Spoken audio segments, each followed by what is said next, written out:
Bonjour à tous. J'ai souligné hier au travers de cette méditation du livre d'Ésaïe au chapitre 44 et au verset 15 et suivant, la folie de l'homme qui finalement s'agenouille, se prosterne et adore des éléments dont il sait très bien qu'ils ne sont pas des dieux, puisque parlant des arbres, Dieu dit « l'homme coupe une moitié pour se chauffer et l'autre pour l'adorer ». Oui, l'homme est un peu fou. Mais le livre d'Ésaïe regorge encore d'autres éléments extraordinaires, et notamment comment est-ce que Dieu se présente donc face à ces idoles qui ne parlent pas, qui ne bougent pas, qui ne sont pas capables d'annoncer l'avenir. Comment est-ce que Dieu se présente? Un des aspects qui me touche le plus se trouve dans le chapitre précédent, dans le chapitre 43 et au verset 25. On aura l'occasion de revenir sur ces présentations de Dieu dans le livre d'Ésaïe. Elles sont multiples, elles sont magnifiques.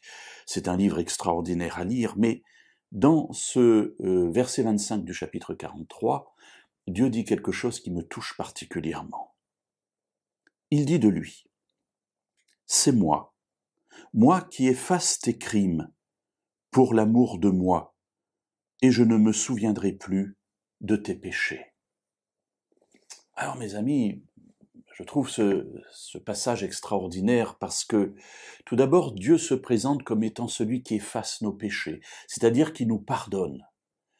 Et il y a là, évidemment, quelque chose qui me touche directement parce que je suis pécheur. Je passe souvent à côté de la volonté de Dieu, de ce que je sais être ce qu'il aimerait pour moi, pour mon bien, pour mon bonheur. Alors quand je suis passé à côté, je reviens à lui, puis je lui dis, Seigneur, pardonne-moi, et voilà que Dieu me dit, eh bien oui, j'efface tes crimes, c'est-à-dire j'efface tes péchés, j'efface tes fautes. Mais un autre aspect me touche. Pourquoi est-ce que Dieu fait cela? Parce que j'ai une valeur particulière? Parce qu'il a un intérêt à me sauver? Parce que je peux lui apporter quelque chose? Pas du tout. Dieu, dans ce passage qui est unique dans la Bible, dira « J'efface tes crimes pour l'amour de moi ». C'est-à-dire que, c'est une formule pour dire que si j'efface tes crimes, eh bien, c'est parce que je ne peux pas faire autrement, parce que je suis comme ça. J'aime, je suis amour, et je t'aime.